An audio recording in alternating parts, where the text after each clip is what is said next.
Hi everyone, I'm outside the Ghana High Commission in central London. So, after nearly 4 years of amazing service serving as a Ghana High Commissioner to the UK and Republic of Ireland, His Excellency Papa Owusu Ankomah, affectionately known by many as HE, is coming to the end of his service. Let's go in and have a chat with him to gather some pearls of wisdom from this extraordinary and distinctive statesman, and also to find out what his experience has been as a High Commissioner to the UK and Republic of Ireland. So HE, thank you very much for your time today. The Ghana High Commission has managed to place Ghana high on the agenda of the British government, and I'm sure your counterparts in the other High Commissions will also be intrigued to know how you managed to do this. Can you share with us how you managed to do that? Well, thank you, Linda, for having me. And exactly as you said, yes, a couple of my colleagues have asked me, how come? But, you know, you may be surprised, but I believe that it's because the High Commission has collaborated very well with the Ghanaian diaspora, especially the professionals. And that has enabled us, you know, to be in touch with the levers of power in the United Kingdom. And when it comes to economic diplomacy, you know, we talk about investment. I mean, the flagship program of the Ghana High Commission, Ghana Investments and Opportunities Summit, was really the brainchild of the High Commission, but getting it implemented was purely private sector, diaspora private sector driven. And that's one key reason. And of course, the profile of the president, I mean, His Excellency Nana Addo Dankwa Akufo-Addo, his leadership has brought some freshness to Ghana. And some of his statements have really resonated globally when we talk about Africa beyond aid, you know. So it's refreshing. So people then become interested in knowing what is happening, what is Ghana, I mean, how is Ghana doing, how is Ghana making it? So it also gives opportunity for those of us who serve to tell Ghana's story effectively. And of course, I mean, when it comes to democratic governance, Ghana is very well grounded. I believe it's one of the most democratically governed countries in Africa. So I guess that's it. I mean, for me, that will be the reason. And of course, you see, in terms of putting your country on the agenda of the UK, I said this is a very large sea with small fishes. Ghana is a small fish, but you need to be talking about it constantly. And sometimes I even think that I'm a bother to people because almost always saying it, repeating it, complaining, you know. And I believe that's how we've been able to do it. And of course, I mean, we are just building on the foundations that have been laid by our predecessors, as I say, yes. Okay. I don't think you've been a bother at all. If anything, it's been refreshing. Yes. And I can attest to the Ghana High Commission's engagement with the diaspora. So thank you very much. Right. I'm also glad you touched on Investment and Opportunity Summit, leading nicely into my next question. With regards to the relationship between Ghana and the UK, and having led on initiatives such as the Ghana Investment and Opportunity Summit, what would you say are the key drivers in showing up trade and investment between the two countries? Well, I would say that there's also the UK-Ghana Business Council that has really sort of focused the economic relationship. So you then have agencies like the United Kingdom Export and Finance, all right, and also letting the UK know that it ought to be a two-way street. We are not only engaged in attracting investment into Ghana, but really attracting UK investment into Ghana that will give the opportunity for Ghana to export goods and even services to the UK. So I believe that's it. And of course, the stability of our economy in Ghana, that has also encouraged us. And I will also say the same thing. I mean, in Africa, we are saying the same things, you know. I mean, whatever we're talking about, drivers of investment in the country, talking almost the same thing. It is the leadership factor. The leadership factor, of course. And, of course, I believe now the United Kingdom is coming on its own. They don't know, when I say this, they are uncomfortable. But I say that, no. The United Kingdom, historically, has a global outlook. So, with UK exiting the EU, it has made it more global in its outlook. All right? So, I believe these combinations of these factors and others may have been what have been driving their relationship. Do you perceive any challenges with regards to this kind of relationship between the two countries? And I know you're very passionate about the diaspora, yes. So I would like to know what role you think the diaspora can play in bridging these challenge gaps as well. Yes, and what I have been telling the UK establishment is that what they have, no other country has it. The diversity. All right, you may have some other countries that are diverse, but in terms of cultural connections with their home countries, the diaspora, non-British here, have very, very, very close links with their home countries. And I'll give, well, Ghana as an example. I mean, we have a lot of UK citizens, you know, who are Ghanaian by heritage, serving in various spheres, in the House of Lords, in the Commons. And I believe that that is what the two countries should use to get the connection. And I also emphasize the Commonwealth connection. The connection, it is not economic, it's more of cultural and historical. And that really, really, really is key. And I have said that as a country, Ghana should leverage the diaspora. I mean, if we want, normally, if I want something, I want a connection in the UK, the first group of people I'm going to touch on is the Ghanaian diaspora, because they know the system. So I've said that in the United Kingdom, they should also, in their relations, economic relations with Africa in particular, they should be using more of the African diaspora here. And there's something that we have been encouraging back home in Ghana, all right, in terms of the use of our human resource. When multinationals, for example, say that they want their advertising globally, we encourage them. Try and attract Ghanaian professionals to be recruited. And there you have a Ghanaian at the same time, someone who has a global outlook, and it also helps. So for me, and I will say this, and I've repeated it, but I'll continue repeating it ad nauseum.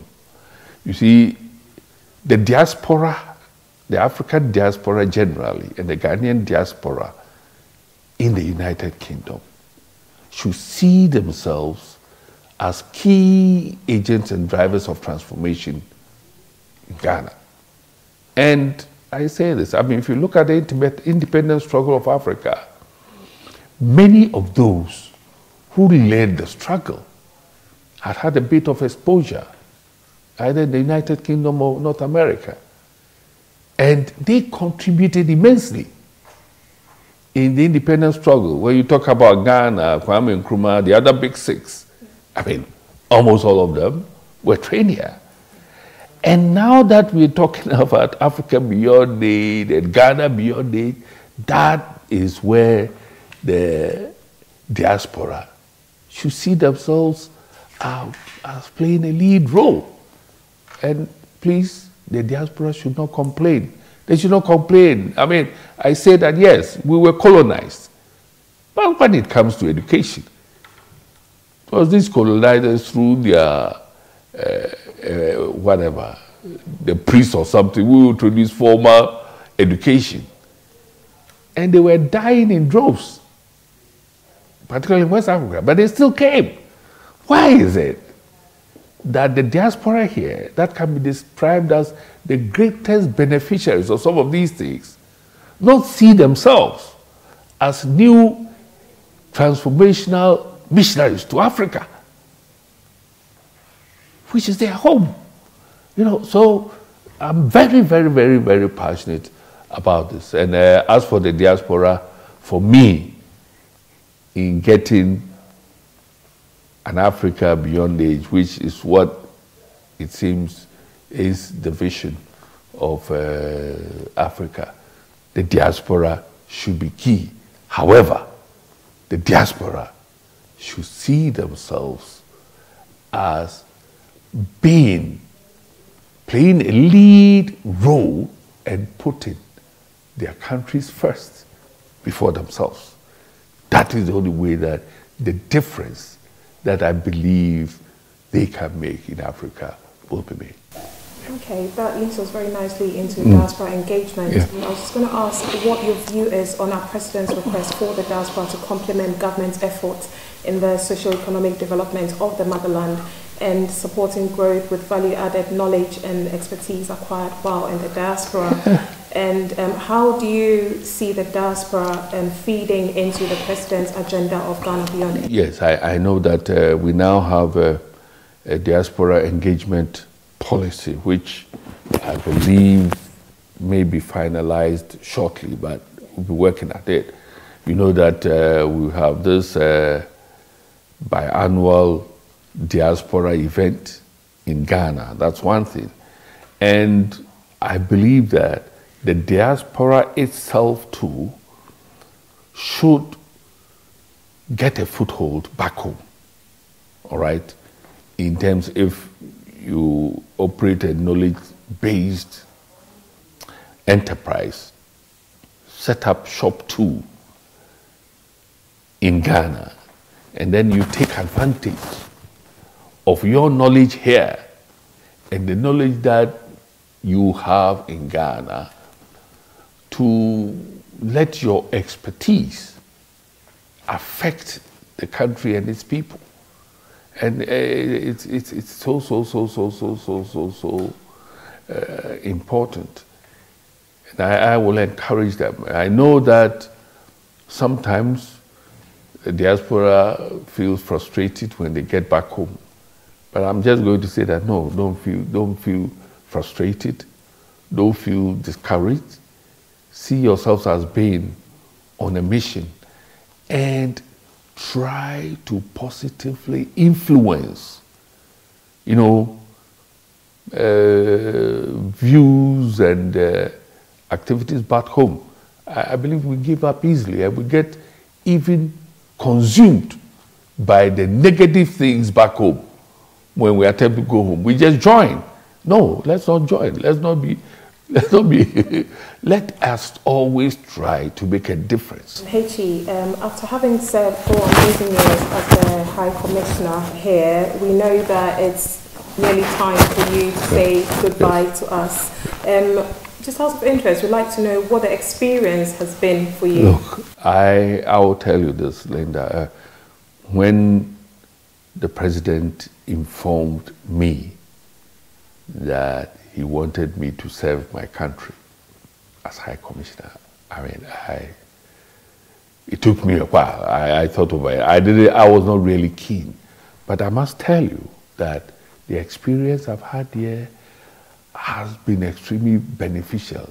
And the best of it is how I've been inspired by the likes of you.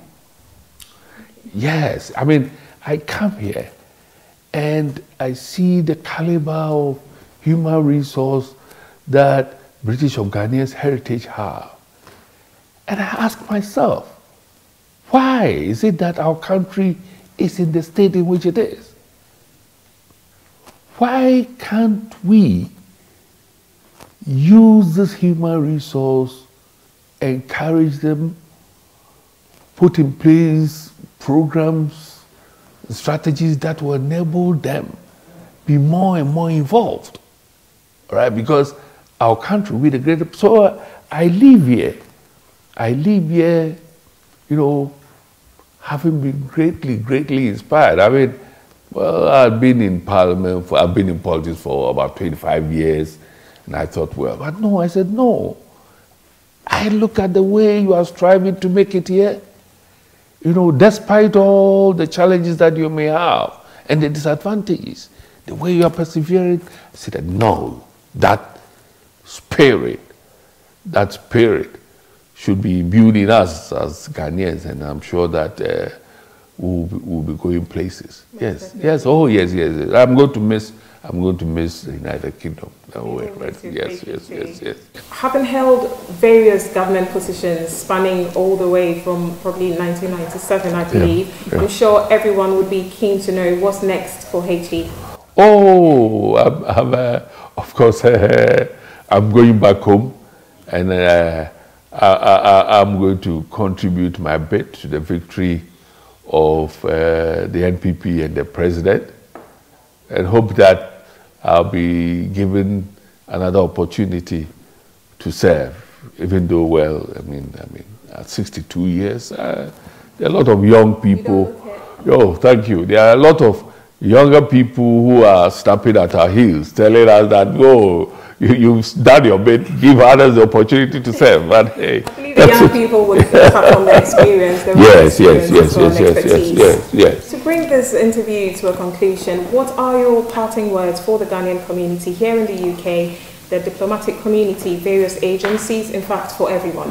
Oh, I would say that, well, the United Kingdom is a melting pot. London, I say that, is the metropolis of all metropolis, one of the most diverse, and one that also gives tremendous opportunities to everyone.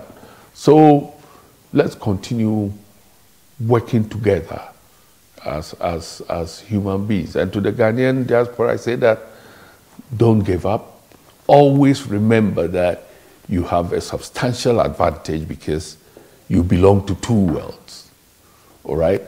And with the diversity of the cultures and the cross-fertilization, you should be able to enrich the lives of both Ghanaians and the citizens of the UK and improve the country. And then, hey, the sky is the limit. I mean, there are immense opportunities here, I'm telling you. And I say that, well, let your experiences benefit Ghana. And to the diplomatic corps, I live here, I said that, yes, this is a big pond, and everyone is, particularly those of us from Africa, we are small fish. But let's strive to punch above our weight. And to the Commonwealth, I believe that the Commonwealth, as a group of countries, stand the best chance of influencing events in the world, because we range from the Pacific to Asia to Africa, a little bit of Europe. And so let our relationships as a Commonwealth and our values impact on whatever economic or political grouping we belong. Because the Commonwealth values are sacred, they are eternal. And I believe that. Let us all be proud having had this experience. But hey, Africa is the continent of the century. And I'm urging the young people, the young Africans and Ghanaians here, please, please see yourself as being on a mission to make Africa great. His Excellency Papa Owusu Ankomah, affectionately known by all in the diaspora as HE, I can say for a fact that you will surely be missed by all. Thank you very much for opening your doors to the Ghanaian community and for being an outstanding representative for Ghana here in the UK. We wish you the very best. Thank you very much. Thank you very much, Linda. Pleasure. It's been lovely catching up with the outgoing Ghana High Commissioner to the UK and Republic of Ireland. As part of his parting message, he has entreated those of us here in the diaspora to always make it a priority to go back to the motherland, to do our bit in contributing towards its socio-economic development and to help in the realization of the President's drive towards a Ghana beyond aid. We wish him all the best in all his future endeavours. He will, without a doubt, be very much missed. This is Linda Wayo reporting from London.